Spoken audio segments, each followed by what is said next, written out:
Hello.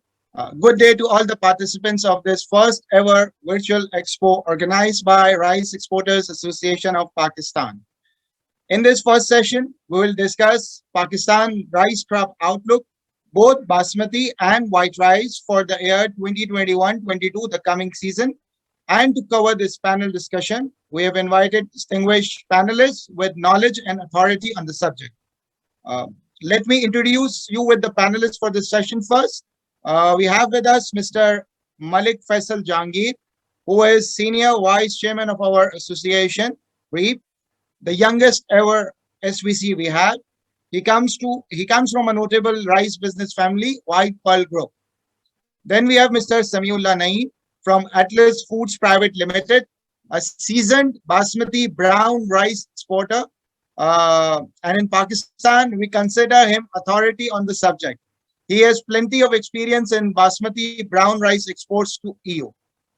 Our third panelist is Mr. Shahid Tawawala from Meske and Femti Trading Company Private Limited. He needs no introduction, widely known in our rice industry, and we call him Professor in REAP, our association. Last but not the least, we have Kumar Avinash Rai, again a young, energetic rice exporter representing Congo Traders. His company has emerged as one of the top exporters in a short span of time. We will begin with our first topic, which is basmati cultivation area and crop expectation. And for this, I would request Mr. Faisal Jangir to present the same for you. Faisal, over to you, please. Bismillah ar-Rahman ar-Rahim. Assalamu alaikum and good afternoon, everyone. I would start by congratulating the team at REAP, which has done a wonderful job to make this virtual expo a success. And I would like to welcome all the participants who are visiting and who have visited this expo. And inshallah, this was just the start. And in the coming years, we expect to improve and gain better results. As you all know, due to the COVID situation, the world is moving towards the virtual side. So we have this opportunity and we have used the opportunity to bring fruitful results from it. So I would start by my presentation first.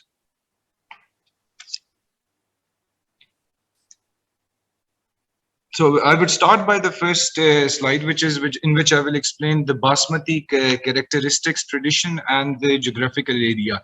So basmati is a special type of rice with long cylinder grains having a specific smell of aroma. Historical and scientific evidences clearly show that traditional basmati quality is ecological specific in terms of climatic and edaphic characteristics, and can only be achieved when basmati cultivars are grown in the traditional basmati area, locally named as Color Tract of the Punjab province of Pakistan and explicit areas of India and other provinces of Pakistan. Next slide, please. So from Pakistan, the potential and the facts and figures we currently have for the export of basmati rice. Pakistan earns about $2 billion through its exports annually. Since establishment of Explicit Rice Research Station in 1926, 27 basmati rice varieties have been released for basmati rice growers of Pakistan. Today in 2021, we have a total crop of 8 million tons, from which we export 1.2 million tons of basmati and the rest is non-basmati. So we end up with a figure of $2.2 billion. In the coming future, we expect to grow by a huge number. We already have a road to $5 billion industry, which we aim to achieve by 2025. Next slide, please. So for the history of basmati, there's an extensive history for basmati, and the first ever basmati variety, basmati 370, was released in 1933. So starting from 1927 up till 1933, this was a 6 years research which was done during the British era, and the conclusion of this research was that PK 370 is the mother of all basmatis, and that was in this was in Kolo Tarat, which is district Hafzabad, present day Pakistan. So for rice farming by Rice Farm Kala Shakaku, Now, Rice Research Institute Kala Shakaku, this variety Basmati 370 has been utilized as a mother variety of almost all Basmati varieties released hereafter. Moving on, in 1968, another famous Basmati variety, Basmati Pak, with extra long grain length, was released by Rice Research Institute. Kala Shakaku using Basmati 370 as parent variety through conventional hybridization technique. The world's famous Super Basmati rice variety was released in 1996 by Rice Research Institute in Kala Shakaku, that is still famous in international market due to its exceptional cooking quality. Super Basmati is also famous cultivar among Basmati growers in Pakistan due to due to its uh, Recording in progress. export price, agro-physiological traits, and unwavering yield returns. Strenuous research efforts resulted in drastic increase in yield potential from 3 tons per hectare to 7.5 tons per hectare. Reduction in plant height from 170 centimeters to 115 centimeters, increase in grain length from 6.5 to 8.1 millimeters, and reduction in maturity period from 130 days to 98 days. Modern molecular breeding approaches were also deployed for development of new basmati rice varieties having tolerance for biotic and abiotic stresses. Now we are towards the hybridization era. So for that, development of basmati hybrids is one of a major research emphasis these days in basmati research and development. So far, a number of cytoplasmic male stride lines, restorers, and maintainers have been developed in basmati background for evolving basmati hybrids. Next slide, please. So the types in current cultivation area in Pakistan, the provinces, the various varieties we are currently cultivating, and the hybrids. So there are three types of rice varieties which are grown in Pakistan. Number one, the most famous basmati type. The second is iri type, and the third one is cold tolerant, which is bold and short grains. These varieties are area specific depending on environmental condition. Area of cultivation for mainly for Basmati 370 is central Punjab and the southern Punjab. Basmati 370, Basmati Pak, Basmati 385, Super Basmati, Basmati 2000, Shaheen Basmati, Basmati 515, KS282, KSK133. KSK stands for Kala Shakaku, whichever variety the Rice Research Institute comes up with, so we name it as KSK. So KSK282, KSK133, and Niab 89. Basmati 198, Super Basmati KS282, KSK133, and rice hybrids. Coming towards Upper Sindh and Lower Sindh, majority of it is 86, DR82, DR83, DR92, Sada Hayat, Sarshar, Shahkar, and rice hybrids. 86, Shadab, Shua 92, Khushbu 95, and hybrids. In addition, varieties mainly PK370, PK386 are also cultivated in Sindh. Now coming to Balochistan, 86, DR83, Sarshar, Sada Hayat, Shahkar, and rice hybrids. KPK plains, and a few basmati varieties. Now towards KPK Khyber Pakhtunkhwa, which is also another province of Pakistan, we have the variety is specially named as KPK Swat area, etc. 86, KSK 282, KSK 133, JP5, Kashmir Nafis, which is a very special type of basmati and which is mainly grown in the Swat mountainous areas. Then we have Sawat 1, Sawat 2, Dilrosh 97, and Fakhre Malakan. So it is important, pertinent to mention that these varieties are of a very special kind due to the atmosphere available to the lands of Sawat. These are very limited for availability, but their cooking results, their AGLs are outstanding. Now, because we have to achieve certain targets towards our aim of the $5 billion, the road to $5 billion industry, we are strongly having a research is done on hybrids, be it basmati, coarse rice, or any other. Our main focus in the future is hybrid rice, hybridization of rice seeds. So the rice hybrids are already getting popular in the country, and so far, six rice hybrids belonging to different seed companies have been recommended by VEC for general cultivation in Sindh, Balochistan, and southern Punjab and Khyber Pakhtunkhwa. In the coming future, we expect to come up with a high yielding basmati hybrid seed, which REAP has also announced a good incentive to promote the researchers to come up with the hybrid seed variety. I would like to thank all of you for visiting this Rice Expo, and inshallah, in the coming future, we hope to convey the rice market to the world in a better way. Thank you so much. Thank you, Faisal. It was an insightful presentation. And now, without wasting our time, we'll move forward for our next presentation. And for that, which is a very important one.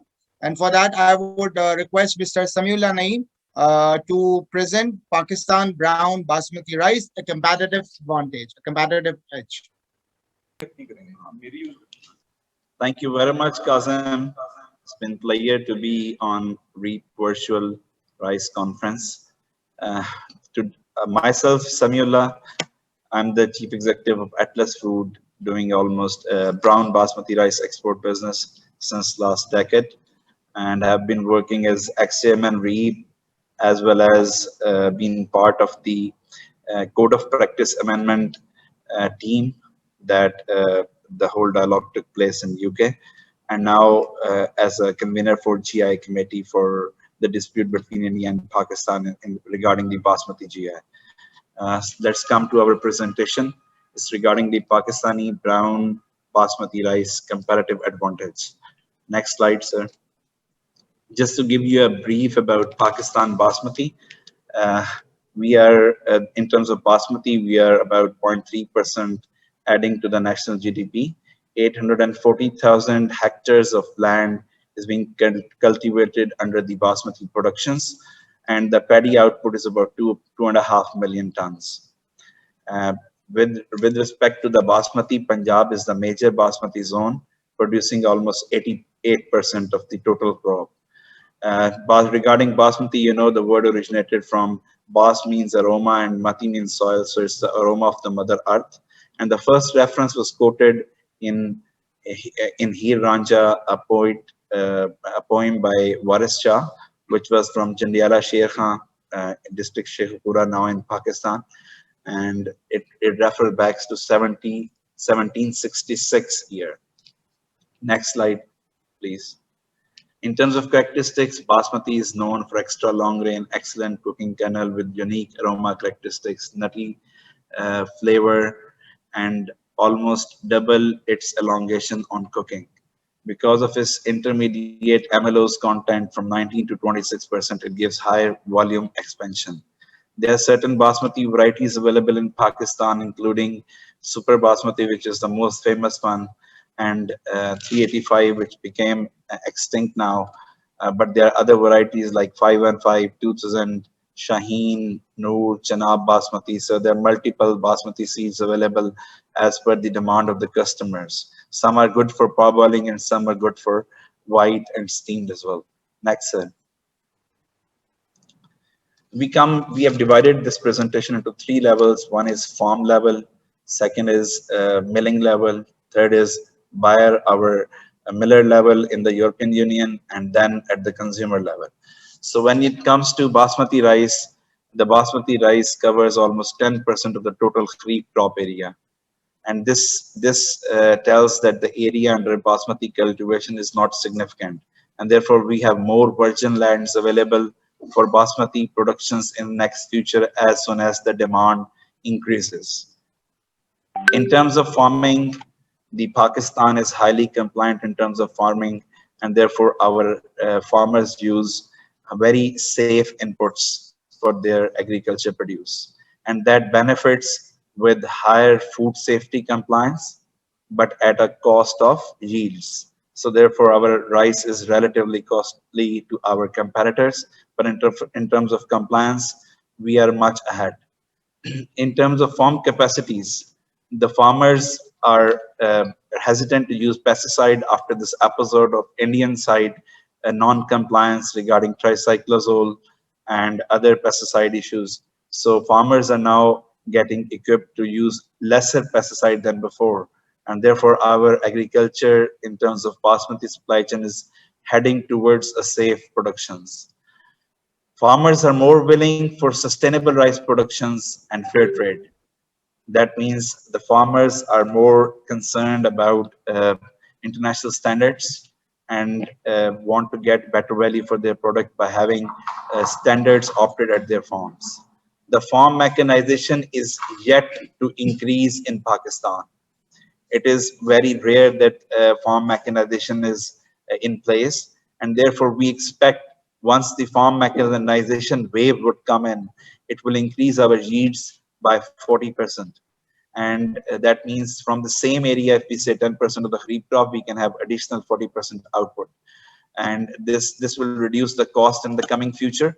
And a lot of progressive millers are now developing linkage with the farms to produce safe, compliant, and reliable product sourcing that will reduce the cost in coming future.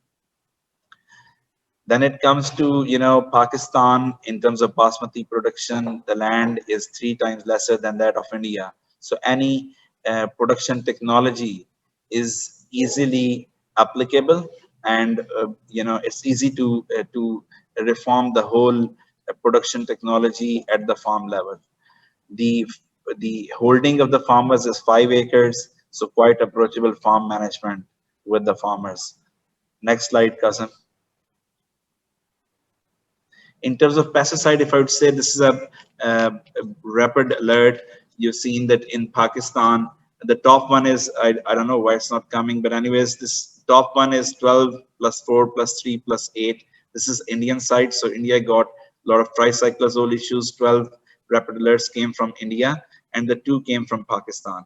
So total in Pakistan, we have total 7 rapid alerts from 2020 to 2021, while India is heading somewhere around 22. So we are by far 4 times more compliant than India. And in terms of pesticides, still a lot of efforts are being going on the farm level from the government as well as from the private sector for farm safe use of and legitimate use of pesticides. Next slide, cousin. In terms of Pakistan, this is a chart which we have obtained from 2019-2020 analysis for the whole rice shipments heading to European community.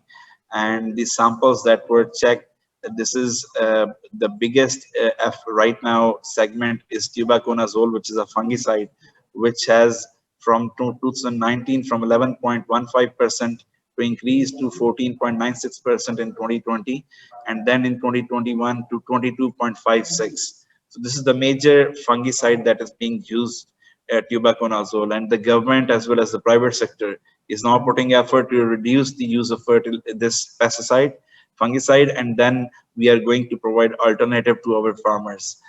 But you know that the European community is heading towards reducing the further limits of pesticide active ingredients, and we are also in collaboration with European community to implant the same standards at our farm levels. The increment in terms of this pesticide, inferences from 11% to 22% is because a lot of parboiled market has originated in Europe.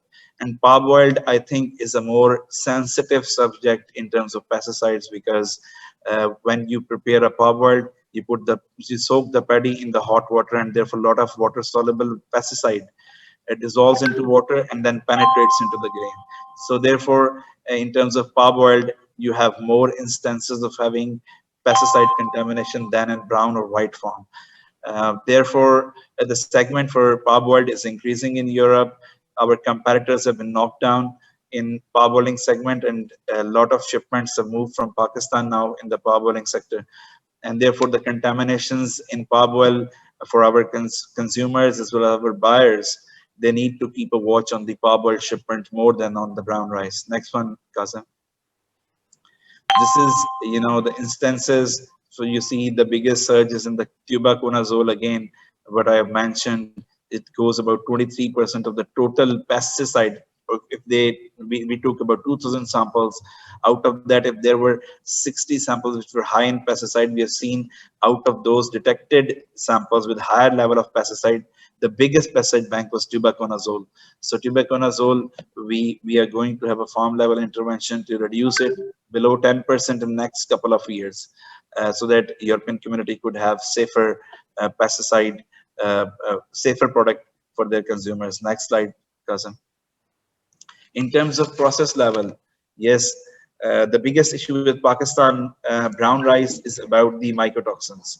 And mycotoxins, the good thing about mycotoxin is that it's not a farm level intervention, it's a milling level intervention. So lack of mechanical dryers result in generation of fungus and therefore mycotoxins, which is a carcinogenic material.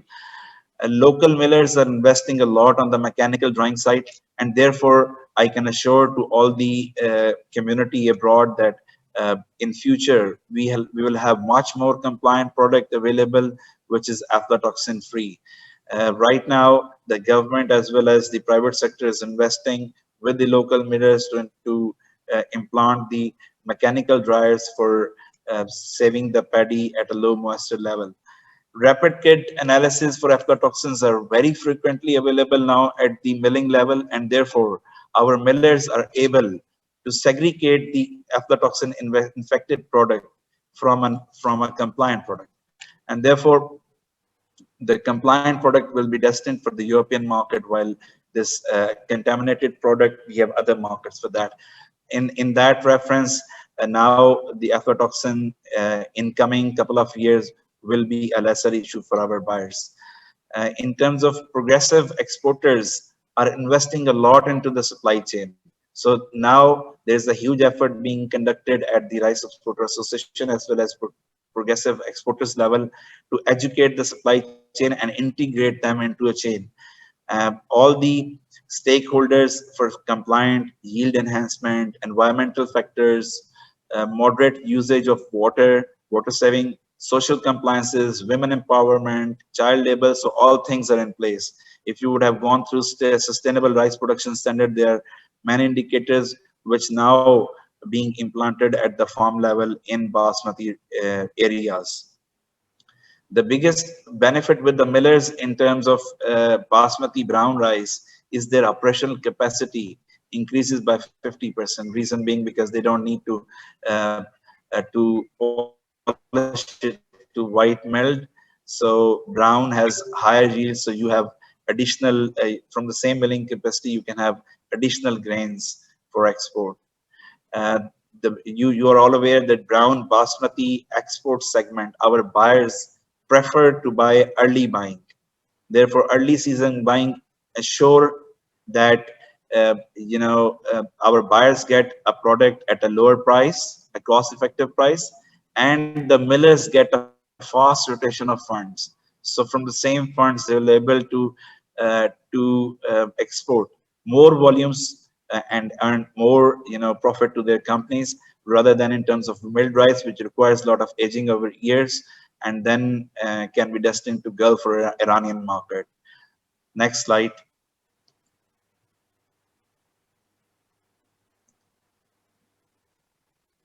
यार मुझे तब तक cut गया. Okay. Byproducts of brown basmati is high in demand in the local market relative to the milled one. Um, Brown basmati compliant product, that means an aflatoxin and pesticides, always fetches 10% more premium than the milled basmati. And therefore, every miller first choice is to produce the brown rice and differentiate their paddy in terms of pesticides and aflatoxins for food safety requirement. Therefore, a lot of millers are shifting from milled to brown productions now in coming future. Compliant product always remain in demand throughout the season. So confidence of the millers are more towards the compliant brown productions. Next slide, Kasim. In terms of our buyer level, yes, Basmati is a brand which fetches a premium with labeling. Therefore, it does not require much education at the consumer level. Most of the consumer know there's a premium product and it's the choice of emperors. The Mughal emperors, the tag associated with the basmati shows it that it's a product that is consumed uh, by the people who got money, you know. So abatement of basmati super brown in the Europe, you know that it's a duty-free import product as opposed to the milled basmati, which is supposed to with the 175 euro per metric ton of duty. In that in that perspective, brown rice with the duty-free abatement makes it more cost-effective for the European millers to import than the milled basmati. A generation of employment in Europe is also pertinent to the duty-free scheme available for brown imports. First choice in terms of our millers in the European market because of Pakistan higher compliance in terms of pesticides. Pakistan is a GMO free market, and then genetical purity is there. So for our buyers, in terms of food safety requirement, Super Basmati is the first choice to buy. Fresh seasonal buying adds on comparativeness to our importers in terms of price effectiveness. Pakistan is considered as a reliable supplier to the world.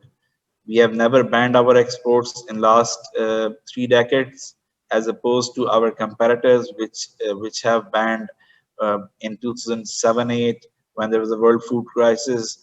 Pakistan is considered as a reliable supply source for branders. Increased demand for sustainable rice productions, organic productions, fair trade productions is also putting up new value at the chain stores. And this potential needs to be explored. Basmati is a premium product, so incentivization by EU buyers will keep it well in the market. In case if it goes to depletion, you can just invest, give a better premium, and the farmer will shift to the Basmati productions. Next slide. In terms of consumer level, yes, the brown basmati is better to eat at the consumer level. Bran and germplasm, the two layers of the brown rice, contain most of the vitamins and minerals in the grain. It has got low glycemic values, so it's good for diabetic people. Nutrient in the brown rice will help keep you safe and healthy in terms of especially your heart and your muscular. It's a rich source of dietary fiber, high level of magnesium, which uh, keeps you less vulnerable to heart disease and strokes. Brown rice is also a rich source of phenol and flavonoids, which is an antioxidant. So thank you very much with this. Thank you, Samibhai. Excellent and comprehensive views on the topic. Before proceeding forward, I would request all our distinguished guests in meantime to do pose their questions on the platform. If you can see on the right hand side of your screen, you can see a question and answer option. So I request all the audience, you can go and click there and pose questions for our panelists. And let's move forward. I will request one of our most senior members of association, Mr. Shahid Tawawala. He will be speaking on backward integration and modern farm practices being employed in Pakistan. Shahid bhai, over to you, please. Assalamu alaikum and good afternoon. My name is Shahid Tawawala. I represent Meske and Kempty Trading Company and have been in rice since 1993. I'm going to be speaking about mechanization and backward integration in Pakistan. But before I start, I'd like to show you a little visual presentation. Kazim, can you please play it? Sure.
What you just saw was mechanization in Pakistan.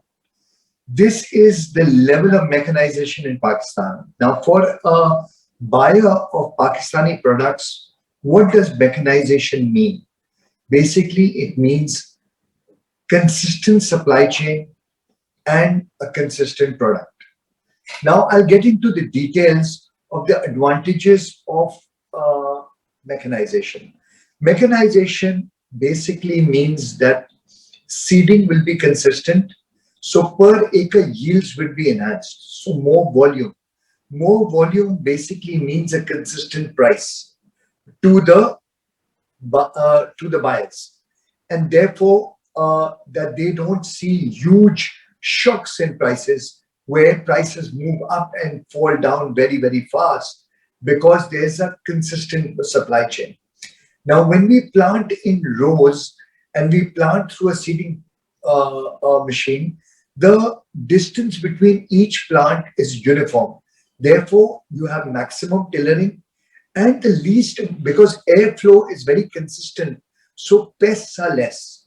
So therefore, we will use less pesticide to produce the same amount of produce, because of sunlight and aeration between rows, and therefore less chances of MRLs. Two, with a boom sprayer, you're going to put the spray in exactly where it's needed. So you're not going to waste a lot of pesticide on the land. So sustainability of the land, and therefore MRLs can be controlled very well, where excess pesticides are not put onto the land. And one second, excess pesticides are not put onto the land, and then they lead to a high pesticide residue, or they seep back into the soil and lead to subsoil water, which eventually is used for parboiling, to have other problems later in the supply chain. Also, the most important thing is water has become scarce. So with laser leveling and timely transplanting, when there's water in a short period of time available, you're using water efficiently and also able to transplant and manage large pieces of land efficiently on time. Otherwise, manual labor, you were transplanting for many, many days. So the late end of the crop led to lower yields, and of course, because sunlight hours also tended to go down in the winter months, towards the end, it led to more pests and therefore spraying a lot more pesticide. So mechanization is extremely important for the product, to give you a compliant product and also to give you consistent pricing. That's very important. As a buyer, you want consistent pricing, you want a compliant product. Then you want supply chain. You are probably selling to supermarkets, consumers, or milling yourself. You need that my mill shouldn't shut, my goods should always remain on the shelf, and my supply chain shouldn't be disrupted. So here it gives you a consistent supply chain by planting large areas consistently with compliant product. A lot of times you get a lot of produce in a country, but then it's not compliant. We are seeing this problem in India. We sometimes see it in other parts of the world. It could happen in Pakistan. Here, we need to ensure that we don't excessively spray, use the wrong MRLs, wrong pesticides to lead to high MRLs. And mechanization is a big step towards it. More than that, I'm also going to talk to you about backward integration. My previous speaker spoke a lot about varieties and how important varieties are and what great varieties we have in Pakistan. We need to keep on doing it. Look at Vietnam. Vietnam used to produce a seed called 504. The world didn't want it. Very high chalky, not as soft a cooking as people desired. They changed the entire crop to 5451 and ST21, which is now demanded in the world. They are priced $100 above other coarse variety origins and still managing to sell. Therefore, we need to produce better quality, and even in our long grain and in our basmati, compared to the demand which is coming in. We are seeing that people across the world have more expendable income and therefore want quality. They want a better product. Uh, on the mechanization side, I spoke a little bit about seeding and transplanting. The other thing is spraying. Spraying has to be, uh, focused to exactly the plant. So you can't be throwing pesticide into the land. You can't be excessively using profuse amounts of pesticide on the land just because you were too late in putting the pesticide and now there's been a pest attack and you need to spray more. So here with a boom sprayer or with drone sprayers, many companies are doing it, and this can lead to large areas being sprayed in a short period of time, preventing the pest before it attacks. So you use less pesticide. This is extremely important in mechanization. Then the next step is harvesting. Harvesting, you have a lot of post-harvesting losses. Now, the one biggest loss is the shuttering loss. So you will be able to not just waste your paddy, you will be able to bring it down. By mechanization, you can save up to 8% shuttering losses on the field. Secondly, we have a big problem, let's say in Pakistan, for mycotoxins. Mycotoxins are come in the field because paddy is not dried fast enough. Here, a harvester will harvest the paddy and straight bring it to a miller, which will eventually go into drying. And therefore, you'll be able to reduce the time lag between harvesting to the dryer. And this is very important, and this can be addressed by mechanization.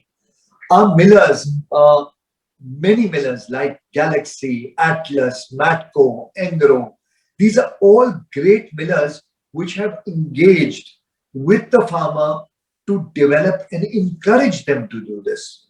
And we must encourage more millers and more exporters to do this.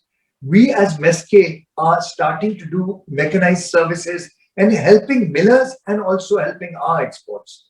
But more than that, like the names I took, these are people who have been ahead of time and gone in and start engaging with the farmer to actually help them do better practices to come into better produce and eventually a more compliant, consistent product towards you.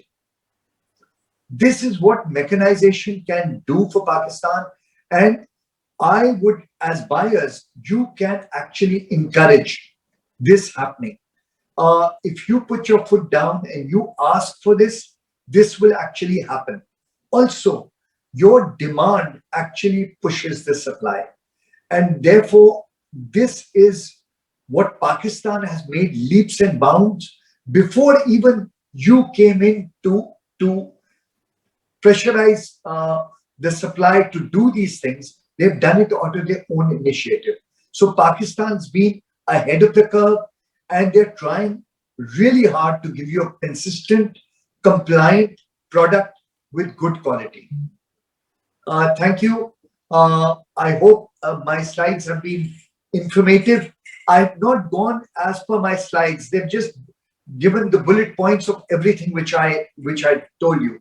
I hope it's been informative and it keeps you buying produce from Pakistan. Thank you. Thank you, Shahid Bhai. You did full justice with the topic, and it covers almost all the things. Last but not the least, I would invite Mr. Avinash Kumar Rai to speak on white rice crop analysis, competitive edge in export markets. Over to you, Avinash. Hello, my name is Avinash. I'm from Congo Traders and a member of Rice Exporters Association of Pakistan. I'll talk about rice crop analysis and Pakistan's competitive edge in rice exports. Next. So first and foremost, I'll talk about the production and supply. Pakistan produces roughly about 7.5 million tons, which is the average over the last 3 years, of which 40% is Basmati, 50% is IR6, and 10% is the other varieties like C9, C86, and Supri. 30 to 35% of our basmati is exported to Middle East and a little bit quantity to Europe and American markets. And 85% of our IR6 is exported to China, Philippines, and Africa mainly. Uh, Whatever the IR6 we produce, we are left with none over the end of the year. We hardly are left with any carryover stocks because most of it is exported. Pakistan's crop size is very small compared to our competitors. Like India produces almost 115 to 20 million tons, whereas our production is roughly about like 4 million tons. USDA has forecasted that Pakistan will have over 8 million tons in 2021-22 crop, which may not be the case this year due to irregular rain patterns and delayed monsoon, which will eventually delay the sowing period and may result in a lower yield altogether. Next, uh, I'll discuss the competitive advantages of Pakistan in rice exports. I think the advantage which we have over other regions, it's primarily the logistics and being able to supply the cargoes promptly. For example, in 2018, Bullock purchased like 200,000 tons from Pakistan, which sums up to roughly 7,700 something containers. And Pakistan supplied that in only 2 months. And then in 2019, NFA Philippines, they bought like 135,000 tons from Pakistan via a trader, which was supplied in like record time of 45 days. And Barnas is a regular buyer of Pakistani rice. They rely a lot on Pakistan because of the prompt shipments and good quality.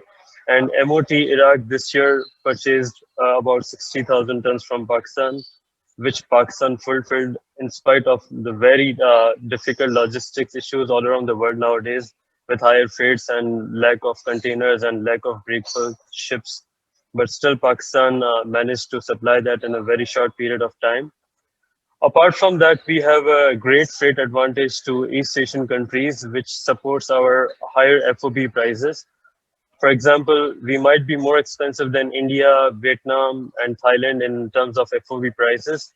But because of very cheap freight advantage to East Asian countries like Malaysia, Philippines, and China, our CNF price ends up being much more competitive than India or Vietnam per se. Next. And the quality aspect, Sub-Saharan Africa, they prefer higher average grain length. Pakistan's average grain length is about 6.5 mm versus India at 5.9 mm versus Vietnam at 5.8 to 6 mm.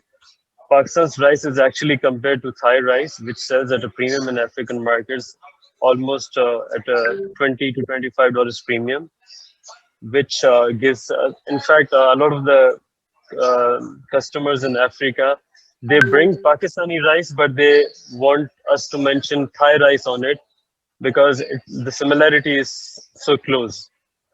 And apart from that, our brokens, they are better in quality, in appearance, and the taste of, and in terms of taste also. Cousin, can you switch on to the next slide?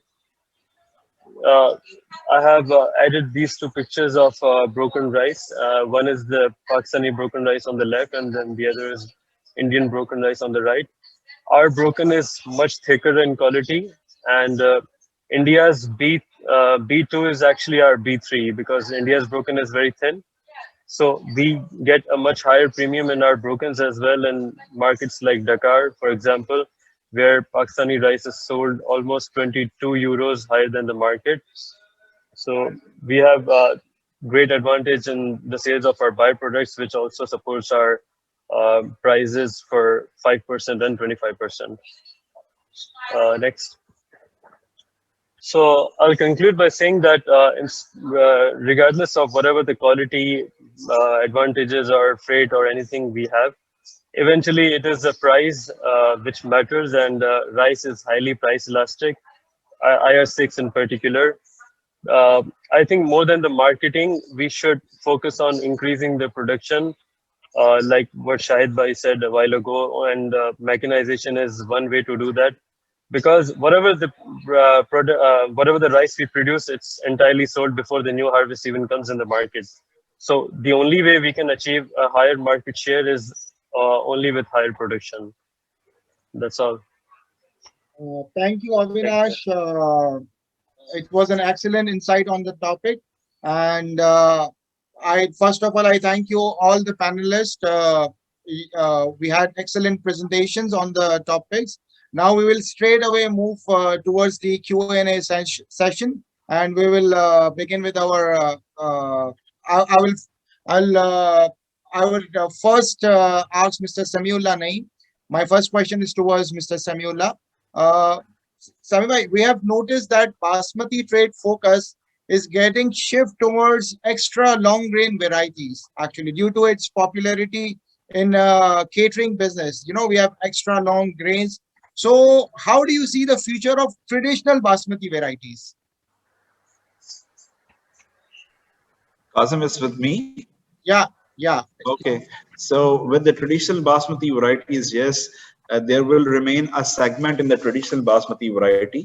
I would say, Kazim, that the new grains coming up are more famous at the catering level, where you have a bigger, fluffy, the more volume at the plate with a lesser rice. Therefore, yields matter a lot for the catering customer. But for the domestic home consumer in the branding, I think traditional will keep its share on the shelf because it's more easy to digest. It's a highly aromatic grain, which is the requirement of the home consumer, and it's good for the babies as well because it's softer.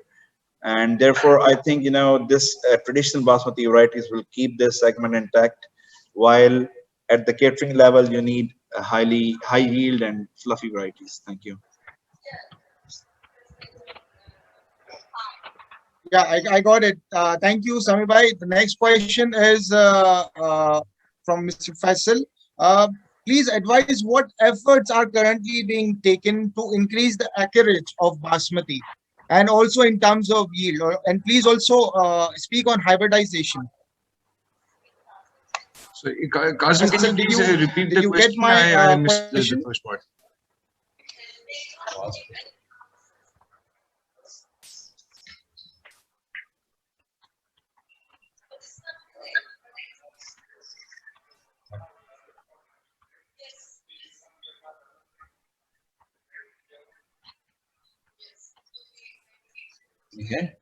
Kazim, can you hear me? Yeah. Yeah. Can you please repeat the Okay, question? Yeah. if you can hear me, I can repeat my question. My question Yes. is, what efforts are being taken to increase the acreage of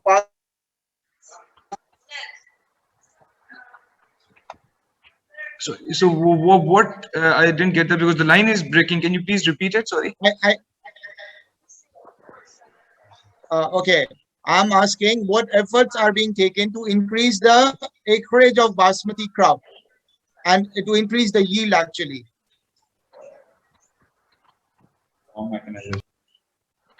So for now I get your question. So for this we are focusing more towards the farm mechanization. We are bringing in purpose-built rice transplanters to so that we can transplant our seeds properly. The basic problem which we had before while harvesting our crop, which we used to use machines which are not particularly for rice harvesting. So we have a few private companies, and in collaboration with the government, we are introducing rice harvesters and rice transplanters. So this will be a good addition towards higher yields for per hectare yields. And only this mechanization advancement in machinery increases 25% of the yields.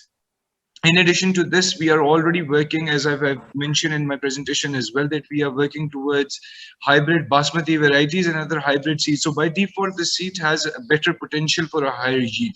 So these are the two main steps which we are focusing on. In addition, there are a few other things as well, but they do not add up to a higher percentage. These are the two major aspects which for which we can get a boost in the per hectare yield. Okay, Sami bhai, I put the same question towards you as well. My question is, would hybridization of basmati rice would affect its efficacy or quality? Number one. Second, please also tell us about sustainable rice platform, which you also shed light in your presentation. Tell us more about it. Yes, Qasim, thank you. Uh, First of all, farm mechanization is the biggest intervention that Pakistan right now require. I think Shahid Tawawala has very rightly said in his presentation that the farm mechanization is the key for future higher yields.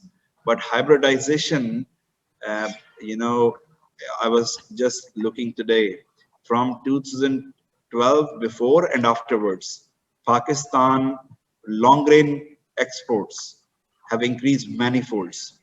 In 2001 to 2005, we were just about 1.15 million tons, and we have reached to 3.5 million tons, almost 2.5 times. And this is with courtesy to hybridization. The hybridization does not mean that you affect the quality. Rather, you can have an enhanced quality with the hybridization. This all depends upon your researchers, the way they research and produce the best quality commercially viable seed. And I think hybridization is a key for future higher yields at the farm level. When it comes to sustainable rice productions, Kazim is a composite model. It does not cover only sustainability of the grain at the farm level. It also covers a lot of aspects in terms of uh, environment, then social compliances. So all the concept is that the farmer that grow, his sustainability could be assured, so he could keep growing over longer term. His kids could get clean water, education, health, women empowerment. Then water usage is going to be a bigger subject in the coming future. We are going to be towards water scarce country, and we need to save our water reservoirs. And I think 25% of water saving through laser levelers, and then in future maybe towards drip farming. This will save plenty of resources for Pakistan. And therefore, sustainable rice production, right now the standards are in place. 4 companies are on the platform working on the farm level.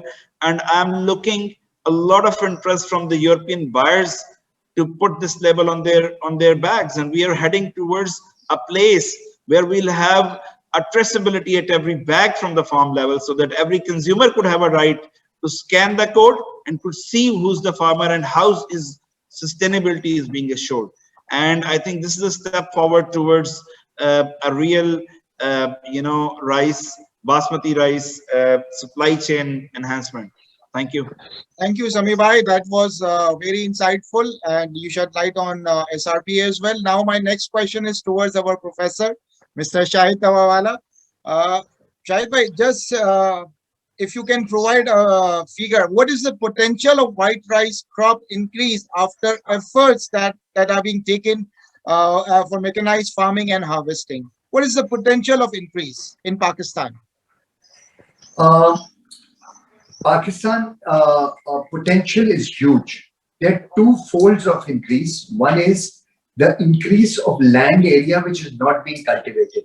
Sindh and Balochistan, there's a huge amount of land area which is not cultivated because of manual labor being used. So when mechanization comes, this will be taken into cultivation. And with better water management practices, the water would go into the last areas of the canal. Therefore, you will be able to cultivate that land too. One, Okay. that's one increase. The second increase will be directly with your mechanization. You can have an increase of about 20 to 25% just by better transplanting, better harvesting, post-harvesting losses, etc. So these are the two major things that can change everything. Thank you, Shahid Bhai. Okay, my next question is, government has given, there was some news circulating. Government has given an estimate of 13.6% increase in rice crop this season, and USDA also quoted that. So do you agree with that? I believe the rice crop has increased a bit, but the problem right now is one, increase of rice crop and increase of good quality rice crop. The good quality rice crop is very, very important. Just an increase is of no good. So post harvest and harvesting money, farming and keeping and storage of grain in a proper manner, both have to be there. Otherwise, you just have rice sitting in people's warehouses. Yes, Thank you. there was an increase. Thank There you. wa- Thank you, Shahid bhai. Avinash, I also put forward same question to you. Do you see crop increase as USDA estimated or our government has estimated? Plus, I would I be clear. believe there has been a huge crop increase because one, long grain and hybrid grains have started being grown in Punjab also. Yeah. And a lot of the corn crop, I mean, the cotton crop has been converted into rice. There are a lot of regions which have converted from sugarcane and from cotton onto rice, which has also increased. So land area has increased. That is why you have an additional crop. Uh, per acre yields have also gone up slightly. But one thing I'd like to mention on hybridization. Hybrid means I have taken a beautiful girl and a strong man and made them get married. And open pollination is when you can go and marry whoever you want. Now, in this scenario, when you have a perfect marriage, these people are both very good in a particular environment. That means hybrid rice, if environment is correct, it will yield much better than an OPC. But when the environment is bad, it goes down at the same pace. So hybridization is good and it should be there, but you should also maintain your OP varieties. So there should be a combination, depending on whether there is fluctuation or not. Okay, thank you, Shahid bhai. Avinash, do you think that we would achieve 8 million tons or more this year, this season? And plus, secondly, also answer this, how do you see our future exports? Whether it would be more African centric or do you think major chunk would be Far Eastern centric coming season? I think we'll be majorly African centric because when we were supplying to China, we only had Thai and Burma as competitors. But this year, China has started taking shipments from India as well. They have registered few mills and they bought a lot of broken rice from India this year. And I think in like next few months, India will also start supplying 5% and 25% rice to China. And India is much cheaper than us. They have a higher crop size than us. Like they make like 110 million tons, whereas we only make 7 to 8 million tons. So our product, I think it will be more African centric rather than Chinese centric. And apart from that, I would like to ask something from, in fact, Shahid bhai. He just said that crop size has increased, but our exports this year, in terms of quantity, we don't see that much going up. So why is it not really reflecting in the prices? I mean, in spite of the higher freight rates and everything, the price of rice is not really going down that much in Pakistan. Why is that so? Is Shahid bhai on the line? Shahid bhai, Yeah, I'm there, Avinash, I'm there. Uh, See, uh, the crop has increased, but there's been also a lot of cheap money available to all the people in the supply chain. So at the time when the demand was there, we didn't see the supply come in at the same time because the supply chain was disrupted. And now we do have still a lot of rice. Our prices are high, and even though they're still falling, but the quality has become poor because of poor storage in the supply chain.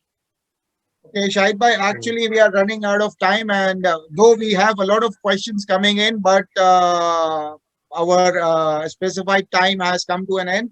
I thank all my panelists, and it was a great discussion. It was really good having you all. So we will proceed with our next session. Thank you very much. Thank you. Thank you, everyone. Thank you. Thank you Take so care. much. Thank you, everyone.